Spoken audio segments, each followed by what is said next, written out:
지금 우리 부산에 굉장히 좀 큰 부분이 우리가 수산업이 부산이 나름대로 지탱하는 그 네네. 어떤 힘이 되는 산업인데 상징이 앞으로 다갈치죠. 네네. 후쿠시마에서 네네. 원전 그 오염수들을 방류를 하게 되면 사실은 수산업이 굉장히 위험해지거든요. 부산이 위험해질 수도 있습니다. 근데 중요한 거는 일본과의 관계를 좀 더 좋게 하기 위해서 그거를 정부 차원에서 눈 감고 넘어가지 않을까라는 우려 섞인 말씀들이 좀 있습니다. 말을 안 했다고 하더라고요. 그렇죠. 말을 할 그죠? 수가 없죠. 네. 근데 윤석열 그거는 정부는 그 잘못된 말 안 거죠. 할 겁니다. 제가 볼 때는 전체적인 한미일 군사동맹을 추구하고 있는 윤석열 정부가 그런 말 하기는 저는 쉽지는 근데 않고. 그거는 그거고 이거는 아니지 다른 않습니까? 거죠. 할 얘기를 해야 되는데 뭔가 좀 저는 일본에 대한 정책이 조금 이상하게 가고 있다.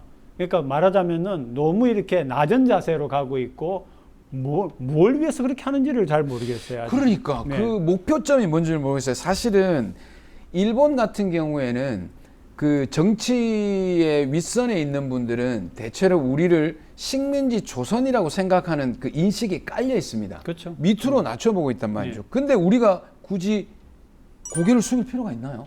글쎄 왜 그런지를 저는 이해가 잘 안 되네. 왜 이렇죠? 저는 근데 기본적으로 이제 근데 안보를 보는 그 속에서 왜냐하면 기본적으로 경제도 안보를 위한 경제를 지금 이야기를 하는 거 아닙니까? 안보가 먼저 있고 그다음에 경제가 거기에 종속되는 개념으로 가 있죠 지금. 이 정부는 그렇게 가 있는 안 겁니다. 되는데. 그렇기 때문에 근데 미국과의 군사동맹 그 속에다가 일본까지 넣어서 한미일 군사동맹 체제를 완성해서 그거를 한반도 관리의 기본적인 시스템으로 쓰겠다는 생각이 아예 굳어 있기 때문에 그것에 그 하위에 종속되는 문화적인 부분, 경제적인 부분 이런 것들은 정치적인 부분은 다 그 안보를 위해서 오로지 가는 거죠. 그럼 이게 그러니까 원전 저는 미국과의 관계는 당연히 공고하게 해야죠. 그러나 그거를 굳이 일본까지 넣는 부분에 있어서는 정도가 있어야 된다고 생각하고 저는 오히려 중국과 일본에 대하여서는 어느 정도는 등거리가 필요하지 않나. 같은 선에.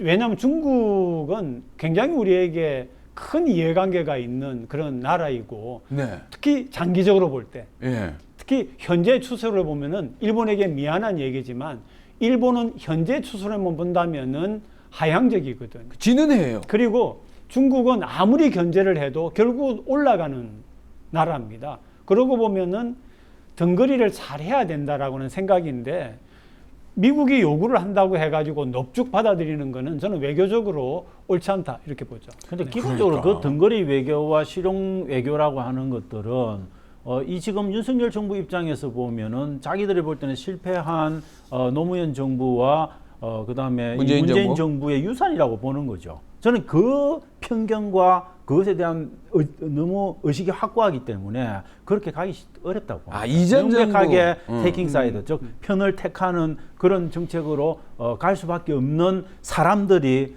저는 대통령실에 안보 관련한 일을 주무르고 있는 거죠. 근데 저는 이 원전 그 오염수를 방류하는 거는 우리 또 정책적으로 핵을 전공하셨으니까 네, 네. 요건 또 외교적인 문제도 있긴 하지만 우리의 건강에 치명적인 영향을 미치거든요. 치명적이죠. 아마 수산물에는 굉장히 큰 타격을 줄 겁니다. 이게 방류해서 결국 이게 순환하고 하는 거기 그렇죠. 때문에 해류를 따라서 다 움직이게 되어 있으니까. 움직이기 때문에 아마 지금 걱정하는 건 우리 부산의 자갈치 같은 경우에도 굉장히 큰 타격을 받을 가능성이 있다라고 보는 거죠. 그 타격도 타격이지만 사실 사람들이 수산물이 위험하다는 인식이 저변에 깔리기 시작하면 수산업이 그대로 그 밑으로 자체가 떨어지거든요. 문제가 되는 거예요. 근데 참 우리가 이게 그래서 남북 관계를 잘해야 되는 게 지금 사실은 중국이 우리의 서해 그러니까 중국의 동부를 따라서 지금 굉장히 많은 핵발전소를 만들고 있습니다. 이미 건설 중에 있습니다. 우리 쪽 서해 네, 라인 네, 쪽에. 서해 쪽에. 그러면 거기에서 사고가 안 나겠지만 어떤 부분을 생각할 적에는 굉장히 걱정이 되고 또 바람이 이쪽으로 불고 그렇기 때문에 그렇죠. 만약에 조금이라도 10몇 기에 해당하는 제가 듣기로는 10몇 개라고 들은 지금 현재 건설 중인 게 그거를 갖다가 지금 우리 코앞에서 만들고 있는데 지금 우리 부산에 현재 가동 중인 게 6기입니다. 그게 이제 굉장히 근거리에 그런데 이렇게 30km가 안 되는 곳에 6개의 원전기가 돌아가고 있는 대도시는 전 세계에 없습니다. 와, 우리밖에 거기다가 없어요? 예, 거기다가 문제는 거기에서 고준위 방사선 폐기물이라고 하거든요. 예. 핵 연료를 쓰고 나면은 남는 찌꺼기가 인체 치명적입니다. 만약에 조금이라도 새 나오면은 하루 만에 사람이 죽게 되는 그런 것이 지금 아마 그걸 갖다 따로 저장할 수 있는 곳이 없어가지고 고리 원전의 수조에다 보관을 하고 있는데 임시 저장을 하고 있는데 있는데 그게 지금 이제는 포화 상태가 되어 가는데 고준위 방사선 폐기물이 이제 이렇게 봉으로 되어 있거든요. 핵연료봉. 네, 연료봉이 있는데 이게 인체에 무해하려고 하면은 10,000년 이상이 걸립니다. 만년이에요, 만년. 만년이에요. 그게 만년도 더 될 겁니다. 네. 근데 핀란드 같은 경우에는 그 고준위 방사성 폐기물을 묻기 위해서 지하 1km에 이르는 안반을 팝니다. 1km짜리 안반을 파서 그게 공간을 마련해서 그걸 묻고 거기를 시멘트를 따부어서 딱 막습니다. 그걸 온칼로라고 하는데 그런 온칼로를 짓는 것도 엄청나게 힘들고 문제는 그렇게 완벽하게 봉인하더라도 사고 발생 가능성이 있다라고 그러니까 보는 거죠. 지진이 일어나지 않으려면 네. 만년 동안 지각 변동이 없을 수 있는 지각판을 찾아야 판을 됩니다. 찾아야 돼요. 지금 쉽지 거기는 않죠. 아마 제가 알기로 온칼로 같은 경우는 10만 년 정도를 내다보고 네. 했어요. 10만 년 정도를 내다보고 했는데 한반도는 그런 지역을 찾기가 상당히 어렵기는 어려울 겁니다. 네. 저는 되게 좀 부러웠던 부분은 핀란드 사람들은 그걸 온칼로를 그렇게 만들면서도 걱정하는 게 지금 우리가 다 죽고 나서 상당한 후세가. 기간 지나서 후세가 여기가 핵폐기물 저장소라는 사실을 인지 못할까봐 어떤 언어로 경고문을 붙여야 되는가를 갖고 사회적인 공론이 일어나고 있는 사회와 지금 고준위 폐기물을 그대로 노상에 그대로 물론 안전시설은 갖추겠지만 임시 저장하는 것을 찬성하는 시민 간의 인식의 격차가 이걸 뭘 말해주는 걸까? 저는 정말 아니, 몰라요. 부산 시민들은 걱정스럽습니다. 잘 몰라서 그래요. 진짜 경각심을 가지게끔 제대로 된 정보가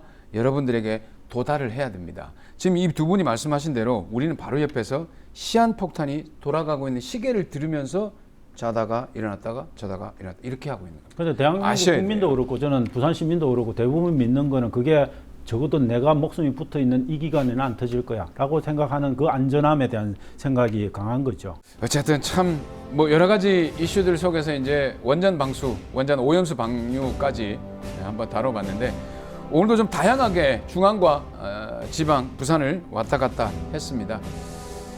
여러분들이 놓치지 말아야 할 이슈들을 저희들이 선정을 해서 말씀을 드리는데 이 시간만큼은 여러분들이 피곤하더라도 끝까지 함께 해주시면 어디 가서 시사 모른다는 소리는 안 들을 것 같습니다.